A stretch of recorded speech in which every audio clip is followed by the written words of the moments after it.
There is a photograph that exists somewhere in the NASCAR archives that tells you everything you need to know about this story. It is from Texas Motor Speedway 2018. Kyle Busch has just won, again, at a track where winning had become almost routine for him. And in victory lane, he picks up his young son Brexton and tosses him in the air. Brexton is laughing. Kyle is laughing. Samantha is there. The whole family is there. That is who Kyle Busch was at Texas Motor Speedway, unstoppable, at the peak of his powers. A father with a son watching him win. This Sunday, Kyle Busch goes back to Texas. He is returning with a brand new crew chief who was only just handed the pit box after his predecessor was fired 10 races into the season. He is returning with 103 races of winless drought sitting on his shoulders like a weight he cannot put down. He is returning 27th in the standings, in the final year of his contract, on the wrong side of the playoff cut line with nowhere left to hide. And Brexton, that same boy he tossed laughing into the Texas air in 2018, is now 9 years old. And he barely remembers those days, because he was too young, because it was too long ago, because too much time has passed without another win. This is The Spotter, and today we are telling you the full story of Kyle Busch Texas Motor Speedway and why this Sunday's Würth 400 might be the most important race of his entire RCR career. To understand what Texas means to Kyle Busch, you have to understand what Kyle Busch meant to Texas. This was not just a track where he happened to win a few times. This was a place where Kyle Busch looked like he was going to win forever. He won at Texas in 2008. In 2009, in 2010, in 2013, in 2018, in 2020, 4 Cup victories at that 5-mile oval in Fort Worth, and those are just the Cup wins. In the Xfinity Series alone, he won at Texas so many times it stopped being surprising and started being expected. When Kyle Busch pulled into Texas Motor Speedway on race weekend, the question was never whether he could win. The question was whether anyone else could stop him. In 2018, the year of that victory lane photograph with Brexton, Busch went on one of the most dominant stretches any Cup driver has had in the modern era. He won 3 consecutive races, Texas, then Bristol, then Richmond, back to back to back, barely stopped to breathe between them. He looked at that point like a man who was simply never going to stop. And he did not stop. Not for years. Not for a very long time. From 2005 through 2023, Kyle Busch won at least 1 Cup Series race in every single season he competed in. 19 consecutive winning seasons. Not a record. A record. Nobody in NASCAR history has ever done that. Not Richard Petty. Not Dale Earnhardt. Not Jeff Gordon. Nobody. He won 2 championships. In 2015, coming back from a broken leg at Daytona that threatened his whole season, he stormed through the playoffs and won the title. In 2019, he dragged himself to Homestead and won the championship in the final race of the year. 2 times, a champion twice, a winner 19 seasons in a row. Texas Motor Speedway was where so much of that story was written. And this Sunday, he goes back there carrying the weight of everything that has come since. The beginning of the end started earlier than most people realize. When Kyle Busch left Joe Gibbs Racing after the 2022 season, the official story was about sponsorship money, about IMS ending their deal, about JGR not being able to make the numbers work to keep him, and all of that was true. But underneath it, something else was already happening. The championship crew chief Adam Stevens, the man who had called the shots for both of Busch's title campaigns, had already left him in 2021, moved over to Christopher Bell. That loss of continuity, that loss of the person who understood Busch's driving style better than anyone else, started a ripple that nobody talked about at the time. Then the next-gen car arrived in 2022, and Kyle Busch, like many veterans, found it harder to adapt to than he expected. The car behaves differently. The feel in the hands is different.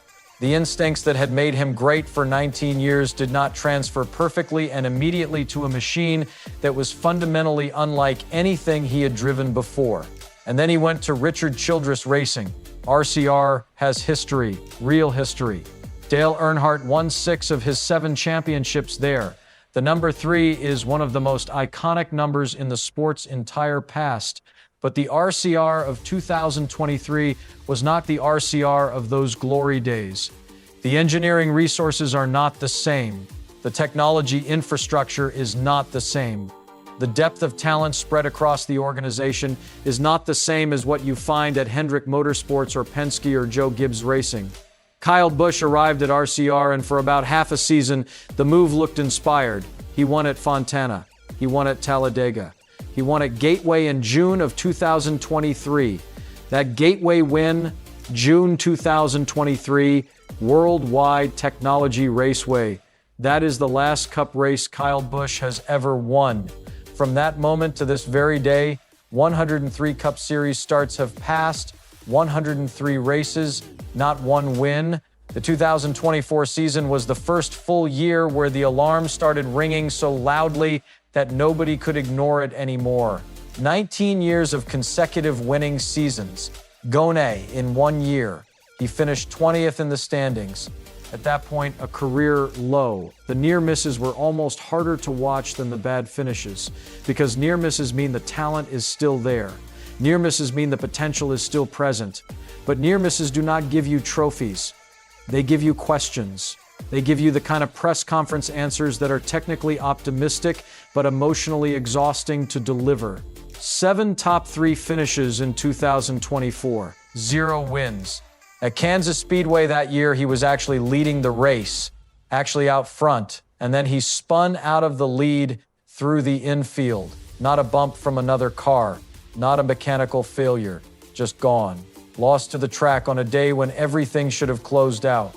In 2025, it got worse. He finished 21st in the standings, another career low, another completely winless season. 2 years in a row without a win for a man who had never gone a single year without winning since 2005. So heading into 2026, Richard Childress Racing made what looked from the outside like their smartest move in a long time. They brought in Jim Pullman as the new crew chief.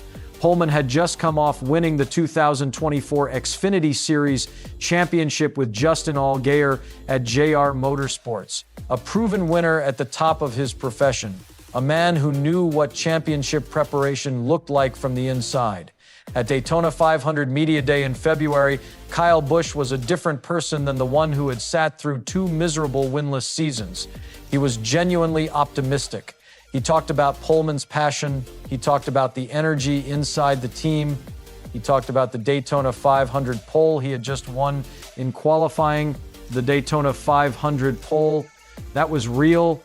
That was Kyle Busch still being capable of extracting the absolute maximum from a race car when the conditions aligned.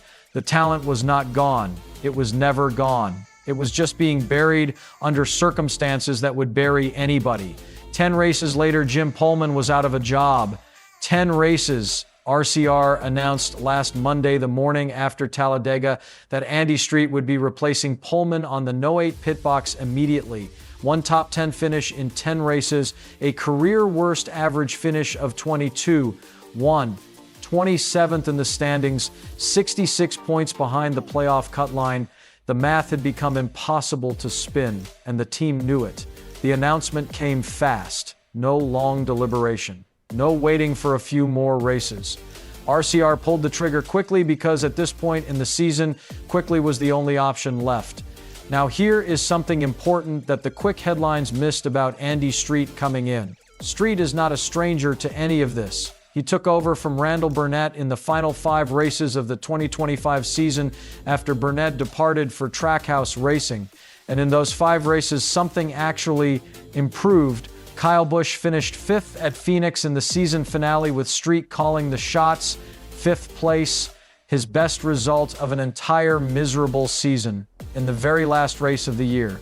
With a crew chief he had known for years through his time at RCR in various roles. Street has been with RCR for over 20 years. He knows that organization better than almost anyone. He knows what it needs. He knows where the bodies are buried, and critically, he already has an existing relationship with Kyle Busch that produced a tangible result when it mattered. This is not a panic move in the random sense.